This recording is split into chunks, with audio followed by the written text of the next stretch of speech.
Eu vou tratar de 3 assuntos, conforme vocês viram aí na capa desse vídeo, mas que se referem a uma única pessoa, que é o atual ex-ministro dos Direitos Humanos, o Silvio Almeida, que, a primeira temática é simplesmente terrível, né, ou seja, a dele que quem fez foi a ministra Aniele, e depois da denúncia da ANL, surgiram aí ex-alunos do direito da Faculdade São Judas, onde ele lecionou lá direito, e depois a professora Isabel Rodrigues também, para o Metrópolis, fez também sua denúncia.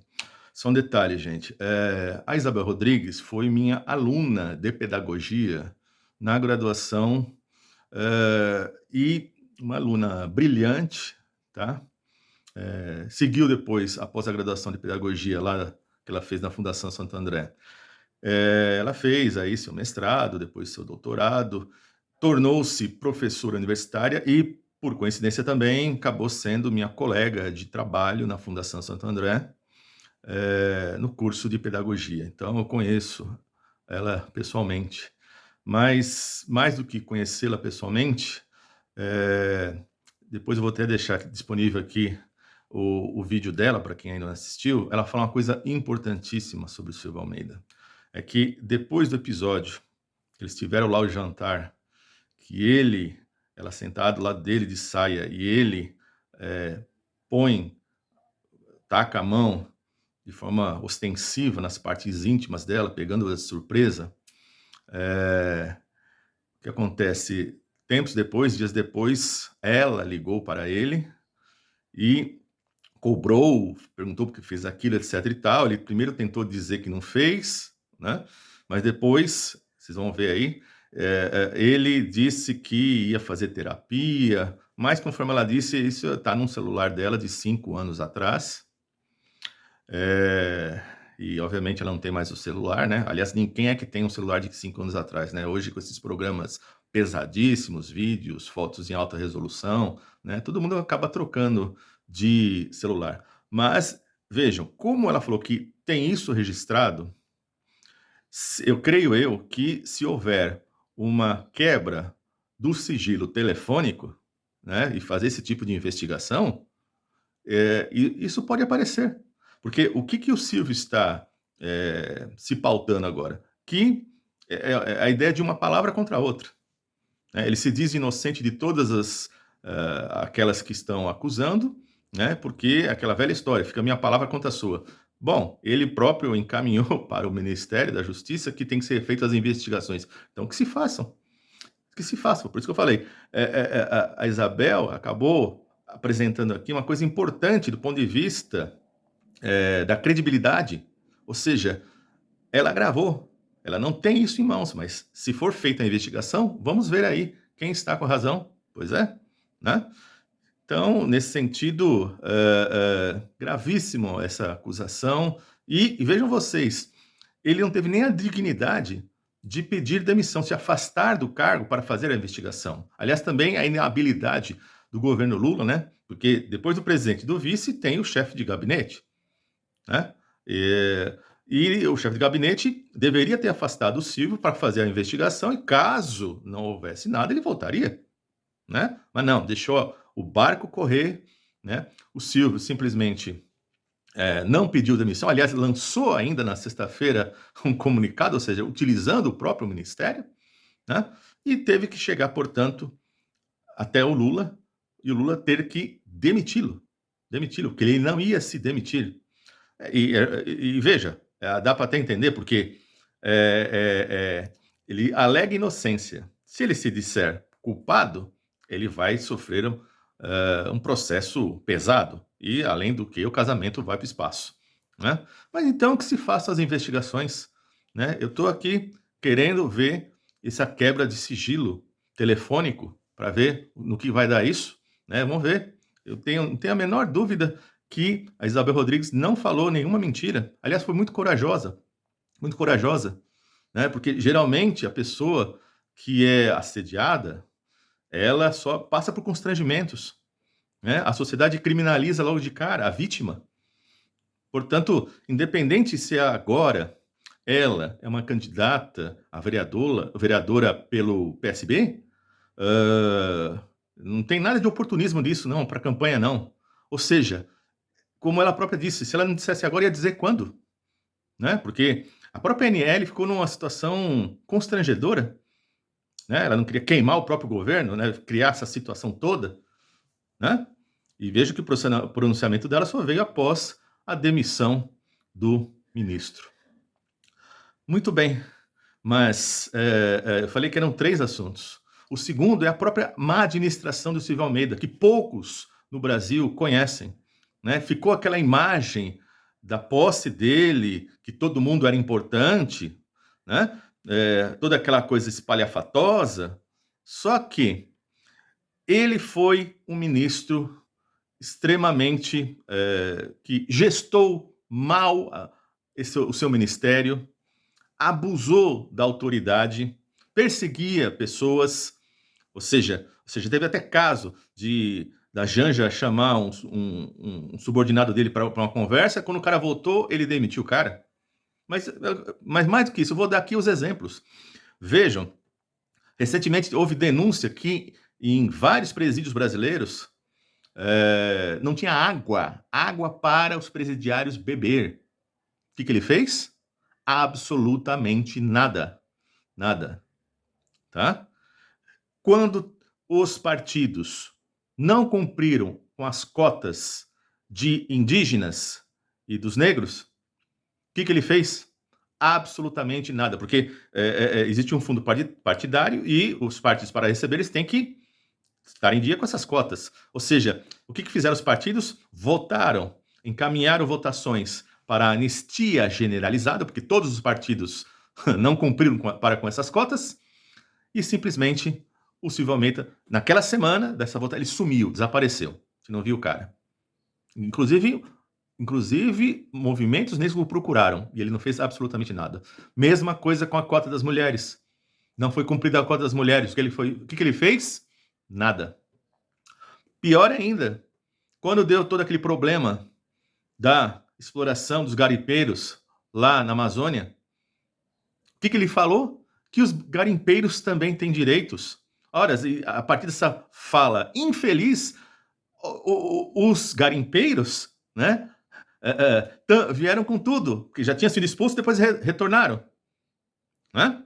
Ou seja, é um ministro que só vivia de fazer palestra aqui e acolá, palestrinha aqui e acolá, fazer uma dancinha, né? Criava a comissão e ele mesmo detonava a comissão, porque ele é extremamente personalista.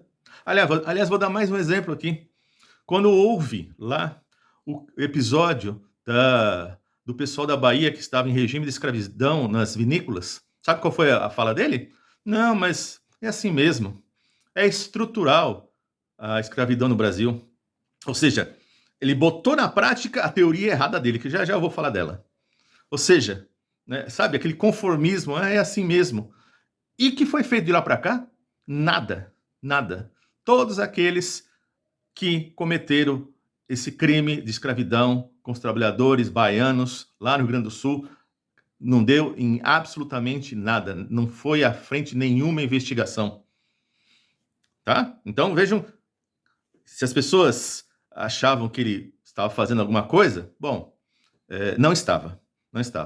Tá? De forma mais geral, não tem nenhuma contribuição do ministério dele. Aliás, ao longo desse pouco mais de 1 ano e meio, foram mais de 30 pessoas subordinadas a ele que saíram, ou seja, foi dança das cadeiras direto ali, ou porque ele mandava embora, ou porque a pessoa não aguentava o grau de mandonismo, centralização dele, né, personalismo, e ia embora.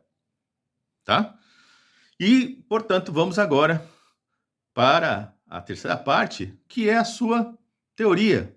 A teoria, né, do racismo estrutural é uma teoria errada. Errada do ponto de vista histórico, do ponto de vista prático e do ponto de vista lógico-filosófico.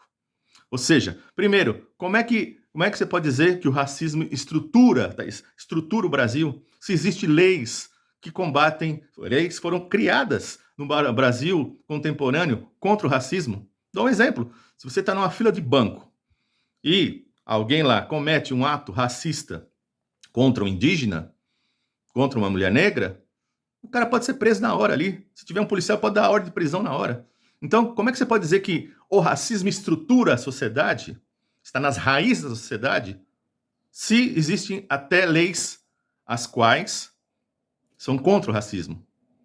Não, você pode dizer, claro, né? Depois, ao longo, o cara pode ser preso, depois vai lá, rapidamente pode ser solto. Isso é outra história. Isso é outra história. Agora, dizer, quando você fala que o racismo estrutura a sociedade, é como se as raízes de nossa sociedade fossem pautadas pelo racismo. Né? Ou seja, como se o racismo estivesse em todas as instâncias, estivesse em tudo. Portanto, está errado do ponto de vista lógico, filosófico. E na prática também. E histórico. Por que histórico? Porque ele coloca no livro dele como se o racismo ele estruturasse a colônia. Ele faz uma inversão. Ou seja, para ele, não é que com a colonização teve racismo. Não, é com o racismo que você teve aí a colonização. Ou seja, vejam que ardil você tem aí. Né? Muito sutil, né? É claro que quando você observa o livro dele, como o livro dele é recheado de informações, recheado de autores, né? Esse livro do racismo estrutural, então o que acontece? Aquilo que serve, ele está pegando de outros autores. E aquilo que é propriamente dele, está errado. Percebe? Então, é claro, eu quando eu fui querer ler esse livro, eu não encontrava o livro, ele já era esgotado. Por quê? Porque, só para vocês terem ideia, a Prefeitura de São Paulo comprou um lote para todas as escolas. Isso era discutido nas reuniões pedagógicas de professores. Provavelmente em outras prefeituras deve ter acontecido isso também. Então, essa ideia, ela se irradiou. Pegou e muito.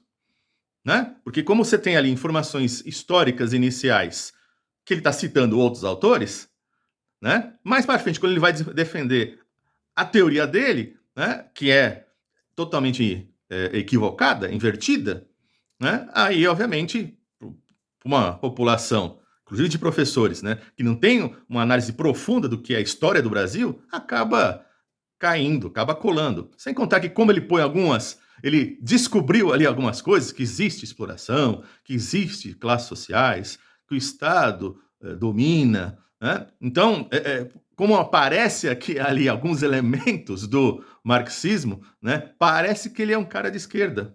Mas não, ou seja, isso, aliás, ele aprendeu isso com quem? Com o orientador dele do doutorado, com o Alisson Mascaro.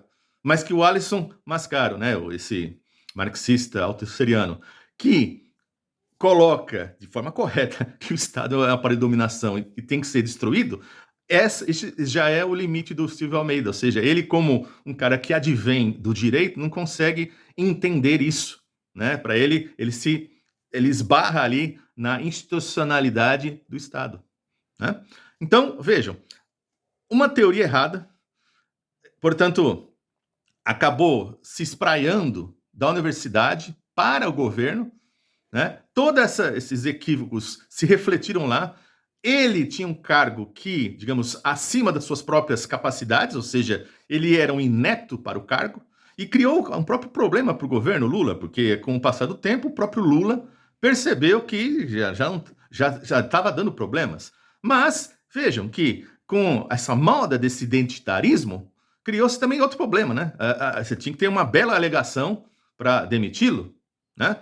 Já tinha um acúmulo, já vinha acumulando essas más gestões, essas más administrações, essa ineficácia total, né? Mas, infelizmente, ele não caiu por isso, que deveria ter caído por isso. Caiu por uma coisa pior, muito pior do que isso. Tá? Então, assim,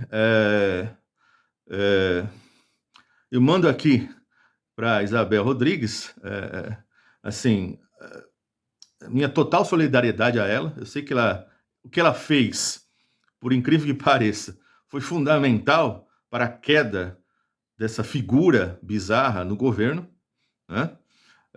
Mas isso para ela teve com certeza um preço pessoal imenso. Bem, eu peço aqui, portanto, aí agora os 3 Cs, né? Curta, compartilhe e comente, né? Porque eu acho que eu coloquei aqui elementos do Silvio Almeida que a maioria nem faz ideia, né? Então, compartilhe com outras pessoas e peça realmente para a pessoa assistir esse vídeo, ok? E nós nos vemos aí nos próximos vídeos.